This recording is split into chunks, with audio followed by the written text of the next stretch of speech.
Hello everybody, welcome to this week's Market Outlook, looking back at what's been moving for the week and a look ahead to what might be interesting over the next week. We do these regularly on a Friday. I do enjoy doing them because we get to look at lots of different markets. So as usual, the format for today, assuming the sound is okay, if someone could confirm in the comments the sound is okay. We'll have a look at our usual mix of markets, the major markets, and then I'll look at the questions or look at the stuff that's in the comments, and we'll see if there's any markets you want looking at. If this isn't loud at your end, make sure you've got the volume up on the YouTube thing at the bottom. We do regular YouTube videos throughout the week, so if you're not subscribed, if you click on subscribe, you get a notification off YouTube whenever we do various videos throughout the week. So it's our weekly recap and market outlook for next week. Risk warning, of course, this presentation is only for educational purposes. It does not contain and should not be construed as containing investment advice or an investment recommendation or an offer of or solicitation for a transaction in any financial instrument. David Jones and Capital.com accept no responsibility for any use that may be made of these comments and for any consequences that result. Spread bets and contracts for difference are complex instruments and come with a high risk of losing money rapidly due to leverage. 71.2% of retail investor accounts lose money when spread betting and or trading CFDs with this provider. You should consider whether you understand how spread bets and CFDs work and whether you can afford to take the high risk of losing your money. Our special offer, we always have an offer for these things. It's an interesting one, actually. We'll have a look at this market. We don't look at this one normally. But today, if you're a client, you can trade the Aussie dollar, the Australian dollar, against the US dollar exchange rate with zero spread. And I think it's an interesting market. And of course, if you open an account today, if you go to Capital.com and open an account, you can take advantage of that. I think it runs till 6 in the evening, maybe later, I'm not sure. But that's our promotion for today. Right, so what we'll do, we'll have a look at the stuff for next week, but most of today, as you know, if you've watched these before, we'll spend it on the trading platform. So let's just go through some of the major stuff for next week. A lot of stuff coming out next week. We've got Tuesday, the 20th of April, UK unemployment data. Always going to be interesting, of course, at the moment, unemployment numbers because of the coronavirus and the effect of that and furlough and everything else. Then Wednesday of next week, UK inflation. Inflation is a really hot topic at the moment for markets. They're concerned that inflation might be an issue a bit further out. UK retail sales, again, interesting. Of course, we've only just opened up the shops. This week, wasn't it, in the UK? But again, good, an interesting indication of how the economy is doing. Then Thursday, the 22nd of April, EU interest rate decision. So interest rate decision from the European Central Bank. No changes expected, but they do have the press conference, and I think it's always interesting what gets said around that has the potential to move markets. So what's been going on this week? All-time highs again for the S&P 500. This shouldn't come as a surprise if you followed these things and the various videos that we do on markets. The trend is up. For stocks. And the DAX this week, the DAX has been a bit sideways for a while, but broke out today, actually. I think it broke out today, the DAX, so we'll take a look at those. Stock market still carrying on up. Gold and silver both rally on US dollar weakness. Quite a move yesterday in gold, giving some of it back today, but we'll take a look at those as usual. Bitcoin and Ethereum, new all-time highs for both of those this week. Of course, we had the Coinbase IPO go live this week, valued it briefly above $100 billion. We did a video on that. Was it yesterday? I think the video on Coinbase went up. So that IPO'd on Wednesday of this week. Take a look at Bitcoin. Crude oil finally starts getting a bit more interesting. So breaks out of its sideways range, crude oil. Big move on crude this week. And on falling inventories, so lower than expected inventories in the end and increased demand. And good week for the euro. Really good week for the euro, actually, euro dollar. We'll take a look at that. and the pound building a base down here. So lots to look at. Let's get into it. Let's start off with stock markets. This is the S&P 500. So we'll look at the US, Europe, and Japan as well when it comes to markets. I think I've got a bit of a, because I've had my platform open for about 3 days and haven't bothered logging out and logging back in again. So I could have an issue here. Hang on, let's see what's going on. Let's bring that up.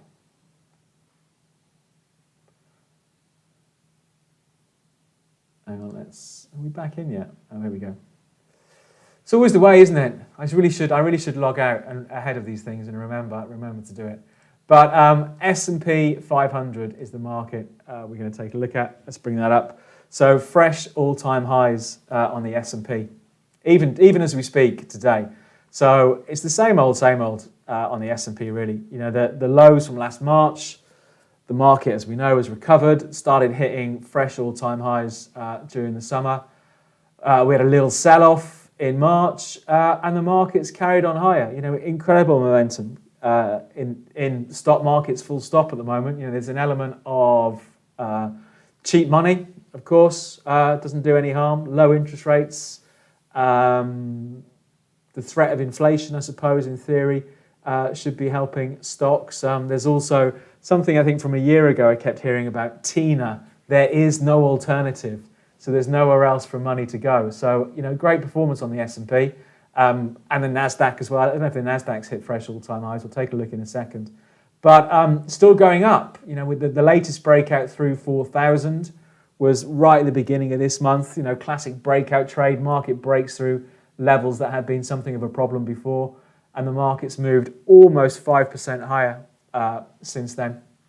So for me, you know, nothing changes on stock markets. I still want to be a buyer if we get any weakness in stock markets. You can't deny the strength. Wouldn't want to be short these markets. I'm sure that some people may well be short these markets, but you know, it's a market that is most definitely still going up. I think the Nasdaq as well. I think we've seen some strength this week. I don't think we've seen it out to fresh all-time highs. I think my internet connection it sometimes gets hammered a bit when I'm trying to do the streaming and do the markets as well. So I think the chart's taking a bit of time to come up, but it looks like, yeah, we've seen fresh all-time highs this week in the Nasdaq.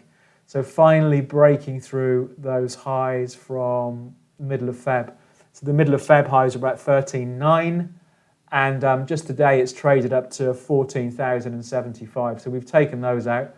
So it's looking like so far a bit of a strong finish to the week. I think we do have, from one of the older videos, a trade running on the Nasdaq somewhere. There we go, 9th of March. So ended up buying in at 12,570. The stop's at 13,000. Probably need to move that. So there is an old trade running on the Nasdaq. So that's doing well. Let's take a look at. Should we take a look at the DAX, the German? Oh, if I could actually spell it, the German market. Let's bring that one up. So apologies for the lack of speed at the moment. This is coming up. I think it is down. It's down to my connection here. Let's bring up the DAX. But the DAX had been an interesting one because it had been a fairly boring market for a while over the last 2 weeks, 3 weeks anyway. And it's finally got a move on today. Let's bring that up. So you can see if we go back, well, I suppose the last week and a half or so, the DAX had been, there we go, had been a bit stuck. You know, end of March, it pushed out to fresh all-time highs, the DAX. We had a bit of a move higher in April. And then it's been pretty much sideways for the last couple of weeks. But again, today we're off. So the market is at 15.4 today, closed yesterday at about 15.3. So up 100 points or so. The DAX still strong, you know, like all stock markets at the moment. Still strong, still going strong. The Ftse 100, again, I think the Ftse is quite the lagger of a market. You know, it's not out to all-time highs. But if we look at the Ftse 100, that is also breaking out through sort of its most recent resistance levels. Thanks for the tip on the internet provider, Lance. Useful comment there. So up through 7,000 today on the Ftse. So it's quite interesting, the Ftse, because it is still well below the highs from Feb of last year. So they were in around about 7,500. So nowhere near fresh all-time highs on the Ftse. But continuing this recovery that started off in November last year, down around 5.6, getting a little bit sideways since January this year, but breaking out again. I think the Ftse will be interesting to see if it continues its run next week. But quite a move, reasonable move, I think, over the last few days. And the other one, so I've got trades on the Ftse, the DAX, the S&P in my own account.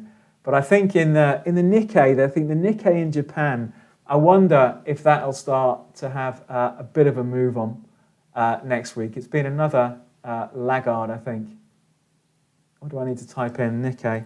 It's been another one that's maybe underperformed versus some of these other stock markets in recent weeks.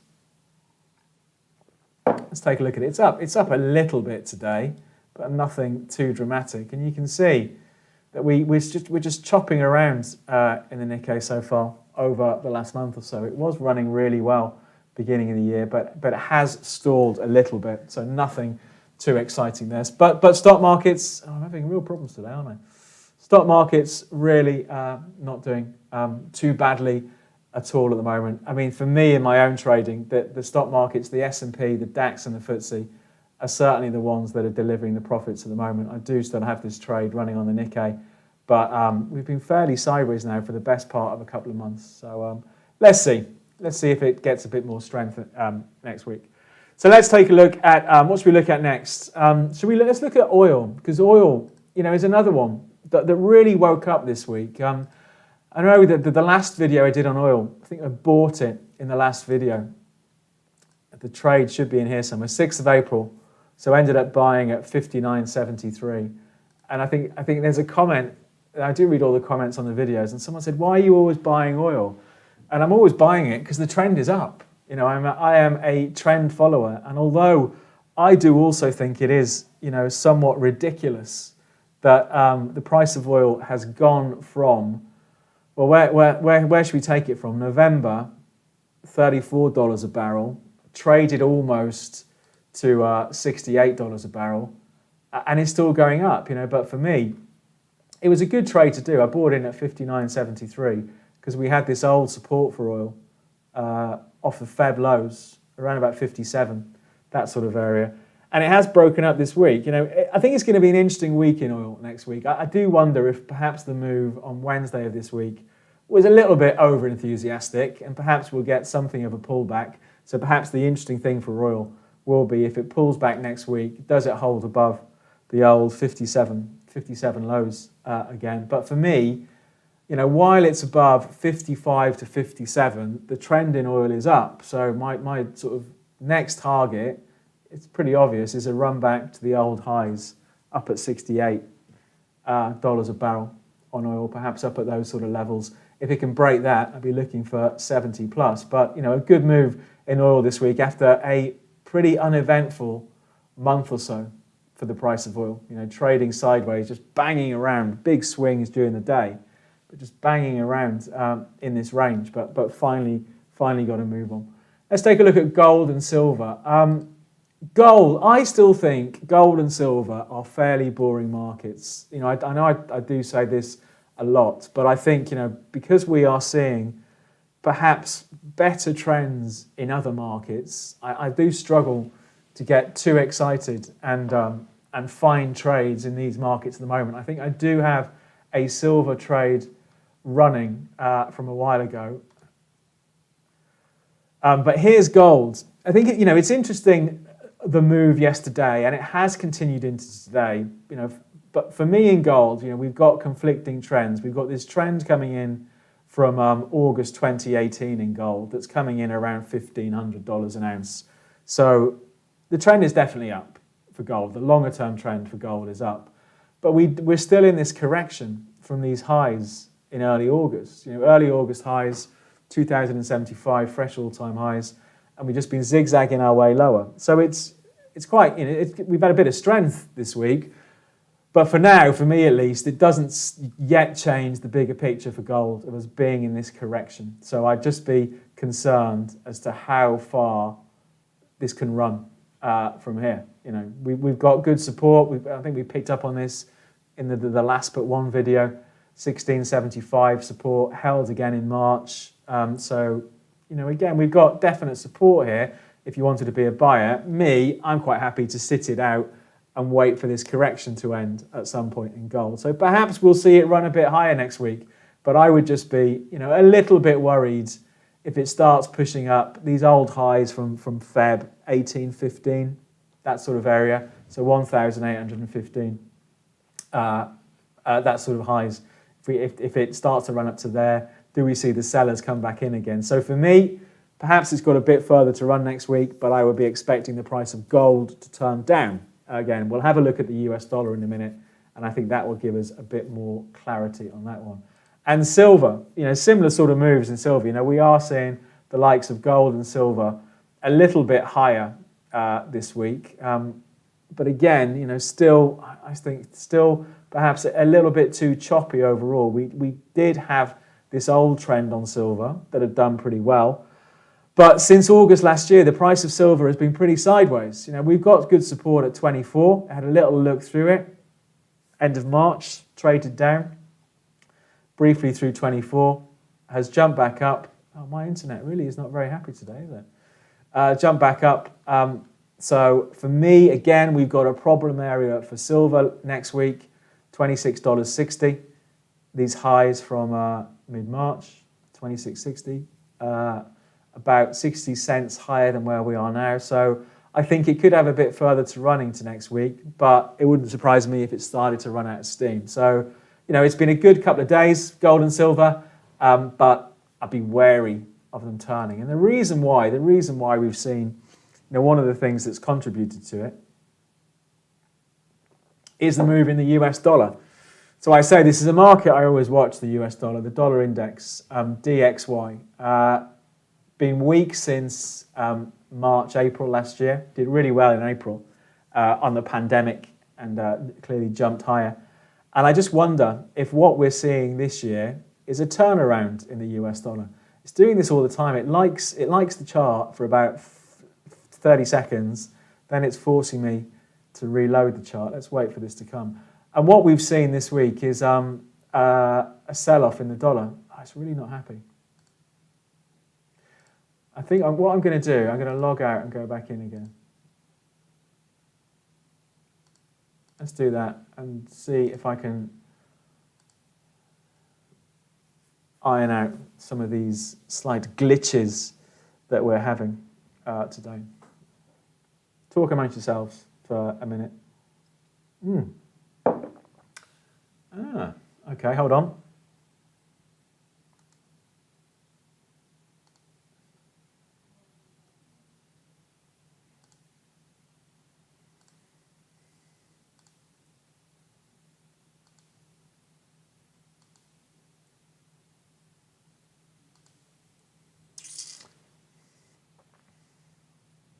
What I'll do, I'll get Microsoft Paint up in a minute, and I'll sit there and I'll draw the charts from memory because I've got that sort of photographic memory.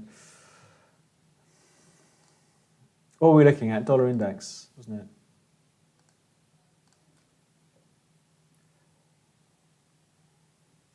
it? So for me, it's interesting because this week, or over the last couple of weeks, we should say, the US dollar has really lost some ground. So the dollar index had traded up to 93.50 end of March, and it's been in reverse for all of April. So this, clearly when we see weakness in the US dollar, it helps lift the price of gold and silver. But I do wonder, given what has been something of a recovery in the dollar index this year, this was the low in January for the dollar index, down at 89.20. I am treating this as just a pullback in this sort of recovery trend we've got going on. So for me, one of the trading ideas for me next week is to be a buyer of the US dollar. And if we do see this US dollar index recover, then we'd expect to see gold and silver get hit again. So that's what I think the risk is for gold and silver next week. We'll see how it turns out. I mean, if you're a fan of RSIs, I don't pay that much attention to oscillators. I'm more really bothered by what the price is doing. We are heading towards oversold from an RSI point of view. We've got good support in the dollar index down around 91.25, that sort of area. So I think it could be ripe for a bit of a reversal, because these highs were the highest it had been since November last year. So we hit 4-month highs, end of March, something like that, 4 or 5 month highs. So I don't think the dollar strength is finished yet. So I think we could well see this thing turn it around. Let's see what happens. Which brings us to a couple of other currencies. Maybe we do the pound first, then we'll take a look at the euro, and we'll bring that one up, see what that looks like. But I think the pound is interesting because I'm just wondering, on the pound, are we seeing or have we seen a base build on the pound? So we've had this trend. We could take it back to the March lows, but I picked up on the latest bit of the trend from September, banging along. And it sort of had a little trip below the trend line this month. But I think, as I've said in a few of the other videos that we've done, just because it breaks out of a trend line doesn't necessarily mean the trend is over. And for me, we have had big support on the pound. The February lows, 135.60, and more recently, 136.70, end of March, mid-April, 136.68. And I do wonder, are we going to see a recovery for the pound here? That is what I would be expecting. So I think going into next week, it will be interesting. If we've got another push down to here, it's a buying opportunity. But my target for the pound at the moment is going to be for a run back up to 142. So this is pound against the dollar. So for me, it's only if it breaks below the February low, 135.60, does it look like this recovery is really over. So I think that's another interesting market to watch going into next week. But what's really surprised me this week, and what I missed out on, to be honest, so I am hoping for a bit of weakness as we go into next week, is the move that we've seen in the euro against the dollar this week. Clearly that dollar weakness has helped. But the euro had been really weak since early Jan. So early Jan, the euro traded up to 123 and a bit. And it's been in reverse since then. And I think I must have mentioned it last time around. I was watching the euro, whenever it was. When was the last one we did? It was here, actually. So this was last week's live stream here. And I thought, do we get another little drift down and a bounce? And that would be a great opportunity. And we haven't had it. We've just seen euro strength. But it is perhaps running into a problem up here. So for me, that trend on the euro from March, the March lows, is still very much intact. And I want to be a buyer. But I wonder, what I'd hope for next week is if there's a sell-off back to these old lows, because clearly these have been really important lows from September last year, down at 116.20, again in November, 116.02. So I would like to be a buyer, but it'd be great if it could do me a favour of just dropping back a bit next week. But I do wonder, over the next few weeks, do we see a recovery in the euro? So I think we could see a bit of a tug of war between the euro and the dollar over the next couple of weeks. So really interesting markets to watch. The last one we'll look at is Bitcoin. Then I'll jump into the questions. So Bitcoin did move out to fresh all-time highs this week. It's got slammed a bit today. So this is Bitcoin. So Bitcoin on Wednesday, the day of the, it doesn't like it today, does it? The day of the Coinbase IPO, traded up to fresh all-time highs. And I wonder, I suppose you could say, well, maybe that's just euphoria tied to the Coinbase IPO, and perhaps it's something of a false move. But if we look at the most recent trend on Bitcoin, I've picked up on a trend. I think we looked at this in a video the other day. The trend for this year, I suppose you could call it, from late Jan, from about 29,200 to where we are now, I would still be inclined to be a buyer on dips. It's only 2 days ago it hit fresh all-time highs. When it comes to a stop loss, what's the closest you'd have it? For me, the closest I'd have it would be the April the 7th lows, 55,000, but actually I'd give it a bit more room. I'd go the other side of here at the least, very least, late March lows, and maybe even down here. So there's lots of support for Bitcoin. It's a big sell-off today. Let's see what happens over the next few days. But again, I'd be expecting a bit of strength to come back into that one. So what I'm going to do now is jump into the comments. But stuff to watch next week. There's a whole load of stuff to watch next week. Clearly, stock markets are still strong. S&P, new all-time highs today. DAX, German DAX breaks out all-time highs again today. So are we going to see the stock market strength continue? I'd still be looking to buy the dips. Crude oil, big move in oil this week. Perhaps it's been a bit overdone, but I'll be looking again next week if we get a sell-off, looking to buy the dip there. Silver and gold have had a good week. I wonder if they're going to be a bit vulnerable next week. We'll see some sellers come back in for those next week. And the euro and the pound, I think the pound is building a base down here. The euro's had a great run over the last couple of weeks, perhaps a bit overstretched, but any weakness in the euro back to those previous lows looks a bit interesting, I think. So loads to watch. Let me jump into the comments and see what we want to have a look at. So we had a look at Bitcoin. I think it might be a bit slow today. I'm just a bit worried about bringing up new charts, but let's try General Electric. It might end up being a bit unmanageable, this actually, trying to look at all these different markets, because if it's going to be slow bringing it up, which it is at the moment, we normally go through a pile of different markets, don't we? But if it's going to take like 30 seconds to bring a chart up, I think it might be a little bit unmanageable, unfortunately, today. And I think that's where we're heading. I'm going to scroll down through some of the comments when I'm waiting for that to rise, to come in.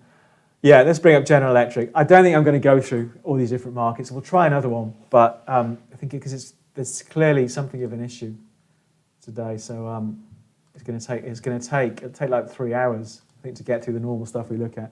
But General Electric, there we go. Great trends in General Electric off the lows from last year, about $6, trading at 13.5 at the moment. And I suppose it's always difficult, isn't it? I think I said this last week, when we see a market that really runs away with itself. This is one that's doubled just since October last year. Where do you put your stop loss? I suppose for me, the closest I want my stop at the moment, the trend is still up, so I still want to be a buyer. The closest I want my stop would be the other side of these March lows. So March lows were around about $12. So I'd have my stop there, which is about, 10% away from where the market is now. So for me, the trend is still up. $12 was a bit of a problem on the way up as well. So it could be a really interesting level there. And so I think for me in GE, only if it breaks below 12 would I start to worry that the trend is actually reversing. So someone's asked about natural gas. We do have some trades on natural gas from a video, 5th of April video. So they're doing okay at the moment. So let's see if we can bring it up. And while we're waiting for that to bring up, if we do have to end this early, let me just put up our contact details. So obviously to find out more about the company, download the app, go to Capital.com. It's Capital.com, not surprising. I've got a Facebook page where I put up trading ideas during the week, davidjonestrading.com. You can go there. Any questions after this, drop me an email. Email address is david.jones@capital.com. And you can follow me on Twitter, @JonesTheMarkets on Twitter. And you can follow Capital.com on YouTube, Twitter, and Facebook. Okay, so that's all the contact details in there. So here's, what's this? This is, why did Bitcoin come up? I was trying to get natural gas up. Let's take a look at natural gas and have a look at that one. I do have there's the trade in this account on natural gas, and I also have a trade of my own running on natural gas. And it can be quite a frustrating market to trade, but for me, I think it's quite positive what we're seeing at the moment. We'd seen this downtrend in natural gas from October into December, broke out, tries to build a recovery, fails, come back down. I mean, for me, the big level on natural gas is down around 2.2, 2.25 down here. So if I was a buyer now, the closest I want my stop, perhaps below this low, the March lows, 245. But for me, if you can find a bit of momentum next week and get a move on, the trade I'm in for natural gas, I'm looking for a run back up to 3, assuming these old levels hold. It can be quite a volatile market once it gets going. So we'll see how it performs. But hopefully the move we've seen in the last couple of days is the start of another move higher in natural gas. And we look at some of the questions. Sugar did really well. I think we did look at that last week. It's been a good week for commodities actually. I think I had a look. I've got a trade on cotton, I think, from about a week and a half ago that's done pretty well. But let's bring up sugar US. I was hoping, again, I've missed it a bit in adding to my position, but I was hoping, like with the euro, I was hoping for a bit of a pullback this week. But it's a great example there of trends, following trends. Someone put a comment on one of the videos this week, said, why do we always have to talk about charts? Why can't we look at fundamentals? Anyone can look at charts. And it's true, anyone can look at charts, but there are still plenty of people looking at charts who lose money. But there's a great example here of the importance of going with the trend. I mean, sugar came down to the trend line. All right, it broke it again. And like I said, just because it breaks the trend line, it doesn't necessarily mean the trend is over. I think it's actually an opportunity if a market breaks the trend line, wait for it to stabilize and see if the trend continues at a better rate. I mean, it's sort of done a bit of a V-shaped recovery, sugar, hasn't it? So for me, the trend is still up. We've still got major higher lows and higher highs. So my ultimate target for sugar is a run back to what are just the highs from only a couple of months ago, not even a couple of months ago. But even if it sells off next week, I'll be looking to be a buyer and looking to see if the old level of 15 holds. So we'll see. We'll see how that performs. And cotton's a similar one. I think we did look at that one last week, cotton. But it's been a good week for some of the agricultural commodities. So similar sort of move in cotton. This one was kind enough to actually hang around on its longer term trend line for me to get in. But it's interesting, I think, that in some of the agricultural commodities we've seen some real strength. We've seen real strength this week. Let's see what else. Palladium, I think, did Palladium have a bit of a move this week? I think it did, didn't it? Let's bring that one up. I think things are returning to normal now, actually. Here we go. Palladium's been interesting. Do you know the oldest trade I've got is in Palladium. And I think I put it on in May or June last year. So it's not in this account, in my own account. And it has sort of crawled its way higher, not like it was a couple of years ago when it was going absolutely nuts, Palladium. So I am in profit on the trade, but I haven't really added to it. But I think it's interesting what's happened this week. We had that crazy move in Palladium in early March, and it sold off. But today, it's breaking out. It's breaking out through those old highs from just in March. So I do wonder, it's interesting because we have this high left in March of last year, around 2,800, just above 2,800. It could be an interesting week for Palladium. I think the problem I always have is how do you trade something like this? For me, if I was a buyer now of Palladium, the closest I'd want my stop is the other side of that March low. So the March low is about 2,500. The market is 2,750 at the moment. So my stop would be 10% away, at least 10% away, if I was trading Palladium now. But I think it's a really interesting market to watch going into next week. I mean, some absolute crazy swings last year. I mean, I was long quite a lot of Palladium on the way up, gave back a whole chunk of profit in this move last year. It was a massive move. It halved, basically, didn't it? From the end of Feb to the middle of March, the price of Palladium halved. So from 2,800 to 1,400. It was a little bit painful seeing all that profit disappearing so quickly. But it's definitely got its mojo back over the last few months. So Palladium will be an interesting one to watch, I think, going into next week. Copper. Let's have a look at copper. Copper's had a good trend this year, but it's lost some momentum recently. But I wonder if it's picking it up again. So looking at the trend since last year, the March lows last year down around 2, and more than doubled. Again, a great run in late Feb in copper. That big trend is still up though. We're still well above that big trend.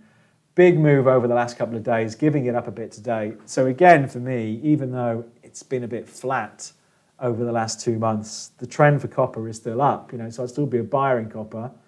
The closest I'd have my stop is probably the other side of the March lows, the early March lows down there. So let's see.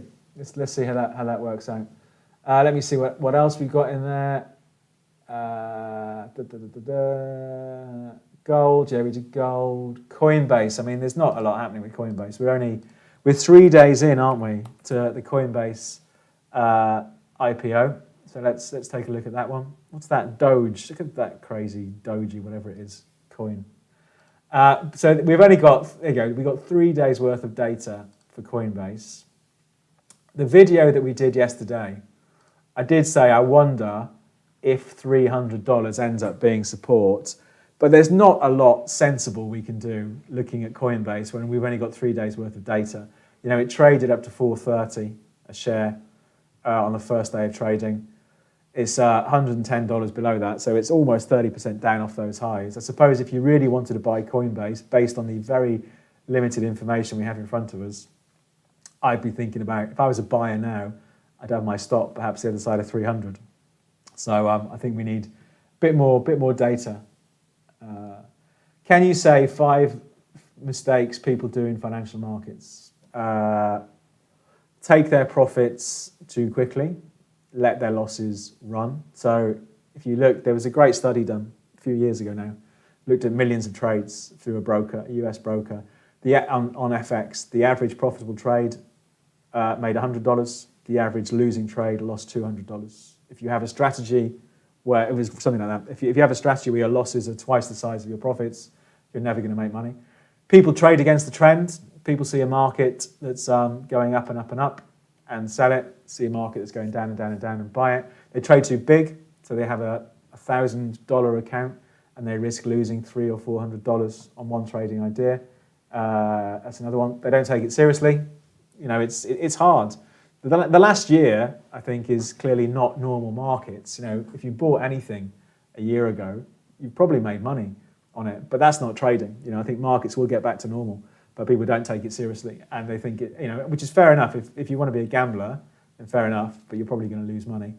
And they don't manage risk. They don't set stop losses. They don't have a strategy for getting out when things go wrong.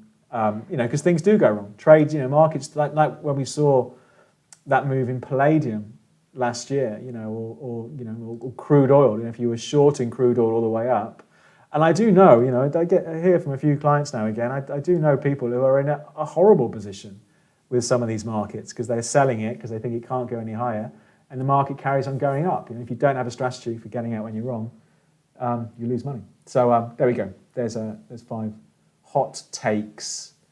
Coinbase, blah blah blah. We did Coinbase. What else? Trend following as a herd strategy, absolute rubbish. But thanks for the comment. Let's see, what else have we got? Palladium, we looked at Palladium. What about tin and copper? We looked at copper. I don't know if we covered tin actually. Let's have a look. No, we don't cover tin, but we did look at copper. What we're looking at next week, we went through that. So if you missed the first part of today, we went through what we're looking at next week. On the hourly chart, what do you look at? I have to say, I don't really look at hourly charts. You know, even in my own trading, I look at daily charts really. So if we bring up, but what I'd look at on an hourly chart is exactly the same. Oh, it's having a little bit of a moment again. What I'd look at on an hourly chart is exactly the same that I'd look at on a daily chart. I'd look at the trends. I'd look at this. This is pound against the dollar hourly. So I'm a big fan of support and resistance. So the move on April the 9th hit pretty much the same lows as March the 25th. And just in case we didn't get it then, we had another opportunity on the 12th of April. So I'd look on the hourly chart, the same thing I look on dailies. So trends and big levels. What else? Cocoa. Let's look at cocoa. Let's have a look at that one. We looked at cotton and coffee and sugar. I think the trend is up, isn't it, on cocoa? Let's have a quick look on the dailies. There we go. I remember looking at this last week. I think I've got a trade on cocoa. I think I bought in too early, actually. The big trend is up on cocoa for the last 4 years now, nearly. Big trend is up. I would definitely consider being a buyer down here. Clearly, this isn't financial advice. None of this is financial advice. But, you know, I'd be expecting sort of 2140 through to 2300 to hold on cocoa. So that's, if you like commodities, I think that's an interesting market to watch next week. Amazon, let's have a look at Amazon. We've not looked at those for a while. I think they've been a bit sideways, haven't they, Amazon? But let's take a look. Still a bit sideways. So I suppose if you were trading the range on Amazon, you could think about being a seller up here. You know, since September last year, Amazon has struggled in this whole $3,400 to $3,500 dollar a share range. So it's interesting. If it breaks out, clearly things are different. But look, you see, it's really got a very defined trading range, Amazon, hasn't it? So maybe it might struggle up here. Do you think the market will crash again if a new variant is unstoppable? Yeah, I presume you're talking about the virus. So yeah, I presume, you know, if we had some new variant. But so far, we seem to be doing okay with new variants. And I would say, you know, if we're trading, so like the S&P, for me, as long as I got stop losses in place, if the market does turn around, I'll be taken out. So personally, I don't overthink it too much. I'm not a doctor or a virologist, so I don't worry about it too much. And hopefully the vaccinations will solve everything. I looked asked a week ago, could you take a look at Norilsk and ignore 2020? Norilsk. Okay, let's have a look at those. Norilsk. Oh, Norilsk nickel. Is that the one? MMC, Norilsk nickel. And ignore 2020. Why do you have to ignore 2020? I don't know. I mean, I think probably what I said, did I say a week ago? It's a pretty volatile one, you know. So it's gone from 21,000 to 25,000. So it's moved 20% in a couple of weeks. I always struggle with these. You know, we've broken out, haven't we? So I suppose if I had to do a trade on it, I'd be a buyer now. We've broken out of these old highs here. I'd put a stop loss the other side of 24,000 is what I would do with that one, personally. What does the hourly look like on that? That's there. That's what I would do. I mean, clearly we've had a trend off the March lows, the late March lows, broken out through these old levels. So I'd be a buyer with a stop, maybe down here somewhere, if I had to do something on that one. Tesla. Let's have a look at Tesla. I think they're just a bit choppy, Tesla, aren't they, at the moment? Let's have a look at it. I mean, the trend has held, though. You know, the trend has held from March of last year, ran up to 900, down near that trend. It'd still be a buyer. It's just where would you buy? I mean, I'd rather have a sell-off down to 600, maybe get a second chance of buying and put a stop loss at the side of 500. But the trend on Tesla, like many things at the moment, you know, is still up. What do you think of the VIX? I mean, the VIX is interesting. You know, the volatility index. I am the same. I don't trade it either, the VIX. But it is quite interesting to see what the market thinks of volatility. And at the moment, because the VIX is based on options pricing for the S&P 500, look how low it is. It's back to February levels last year. So the market is not pricing in massive volatility in the month ahead. But you know, as you can see, last year when the pandemic really starts spreading, the VIX absolutely rockets. So I do, like you, I do keep an eye on it, but I don't trade it. So there we go. Should we move stop loss on oil if it's overpriced? Well, that's a good question, actually. Let's have a look. So the trade on oil, I mean, the risk on the trade for me was £250. So I probably should move the stop loss to break even. So let's move it to 60 anyway. And then let's have a look at the chart. There we go. So I've updated the stop to a break even position. But let's have a look. If I was in a trade now on oil, what would I do? I suppose, you know, the absolute closest I'd want to stop on oil is the other side of this little range the last couple of days, so 62.50, so maybe 62. If it started breaking down from here and it breaks down to, are we going to see it pull back into the old range? I think it's difficult, isn't it, when you get a sudden surge and then it does nothing. It's quite a tricky one, I think, but maybe the other side is 62.50, but I've moved the stop to 60 on the trade I had on the account for for where we did the video. Project Zircon. Oh no, sorry. Could we take a look at Apple? Yep. I think there is actually a trade running on Apple in here. There's from ages ago, I think. 5th of March. So bought 14 at 119.70, and they're 133. Let's take a look at them. Again, I think I probably should have moved the stop a bit sooner on that than I did in the end. Oh no, maybe not. No, actually no. Tell a lie. So Apple's interesting. This comes back to this whole idea of the trend line breaking doesn't necessarily mean the thing is just going to plummet. And I think what's interesting again with Apple, it's sold off. We bought it whenever it was, I can't even remember, 119.70, so in here somewhere. So for me, I'd be quite happy to run that position and see if it pushes up to the old highs at 145 on Apple. So I wouldn't be a buyer now for my own style of trading, but if it comes back to 120, the low 120s again, if we've got a bit of market weakness over the next few weeks, I think it's interesting. And I think it's only if it starts breaking back below 115 would I worry about a deeper sell-off. So it's a bit boring in the middle, and it's getting a move on again lately. So it looks interesting. But I'm glad I bought it back there when it was at 120. Cisco Mining. Never heard of those. Let's see if it comes up. Cisco Mining. We don't cover them, unfortunately, so we can't have a look. We can't have a look at those. CrowdStrike. Never heard of them. Let's have a look. CrowdStrike. What do? Develops security solutions in the United States. Offers Falcon platform, a cloud-based security solution. Blah blah blah blah. Okay, let's have a look. Great run since March last year, but of course lots of things had a great run since March last year. But this has done pretty well though, from $32 to wherever we are now.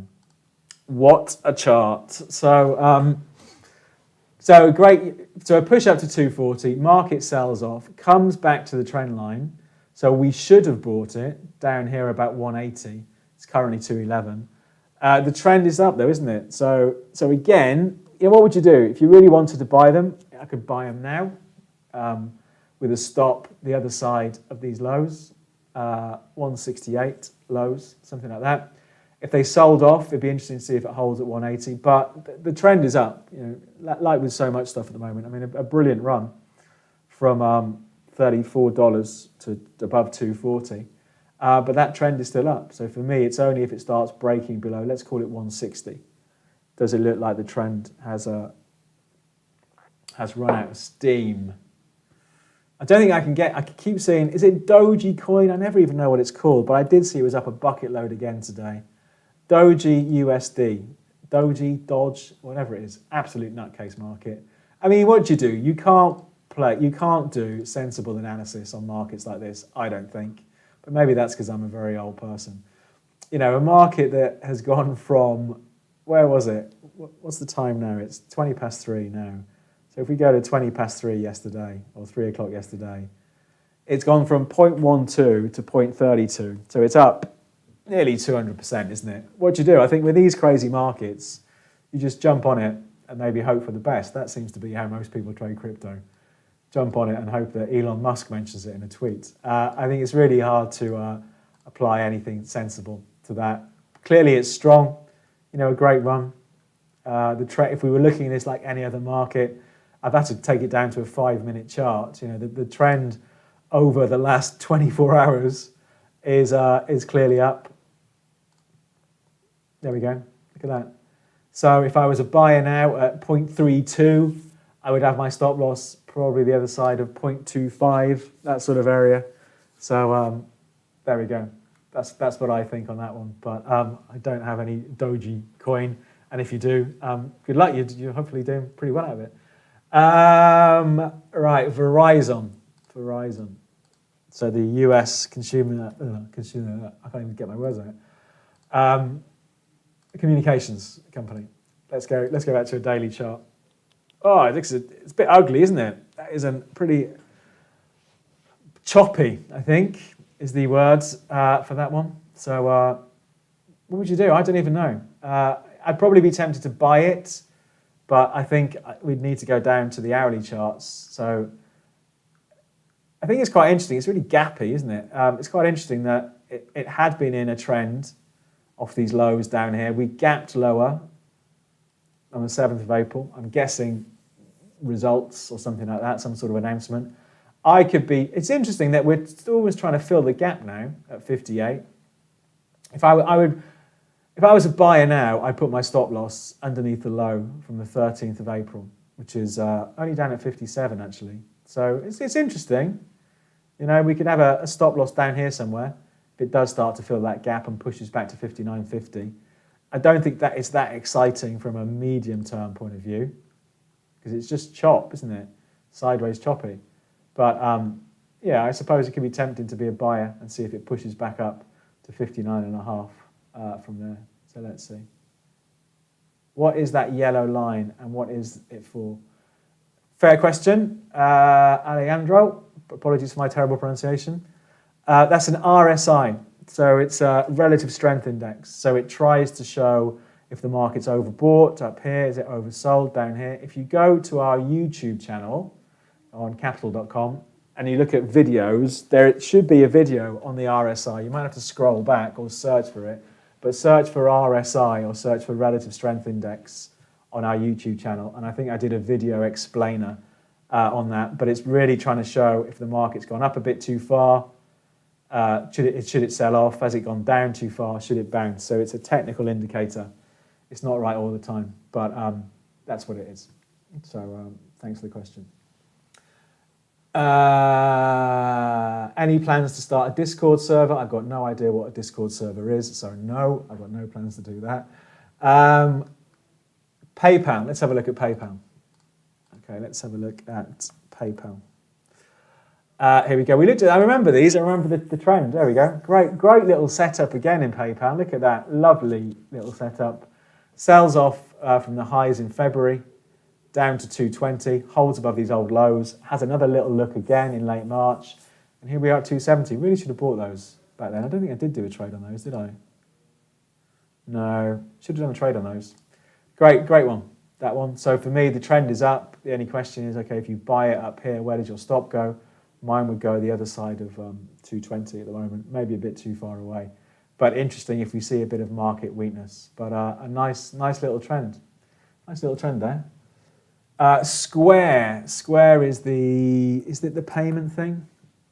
Let's have a look. Oh, similar to PayPal, isn't it? It is a PayPal type thing, isn't it? I think Square. Similar sort of moves to PayPal Square, and a move through the trend line, and away it goes. So again, the question is, would I buy it now? Probably not. Would I buy pullback? Yes, if we pull back towards 220, I think it looks interesting. So we'll see. We'll see what happens.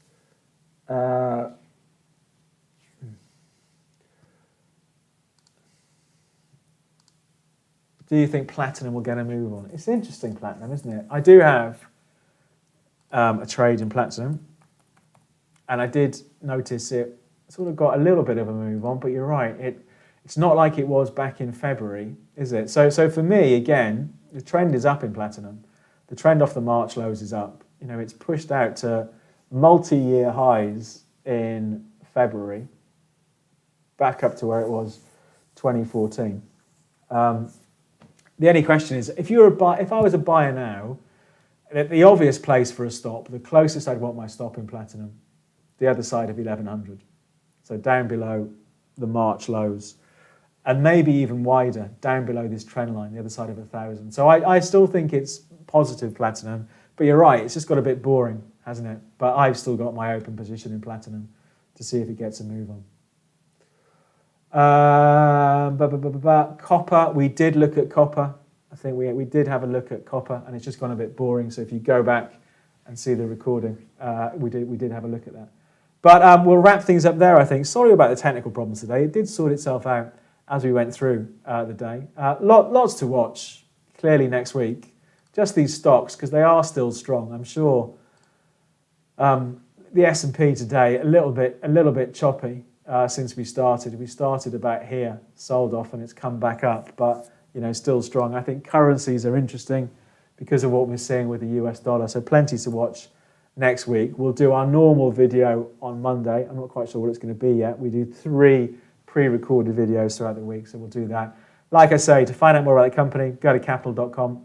To find out more about me and have a look at some trading stuff I put up through the week, davidjonestrading.com is a Facebook page. Any questions, drop me an email, david.jones@capital.com. You can follow me on Twitter @JonesTheMarkets, and you can follow Capital.com on YouTube, Twitter, and Facebook. You're watching on YouTube now. If you could subscribe, that would be great. And we'll do it all again next week. Do it all again next Friday, see where these markets are. But we'll wrap things up there.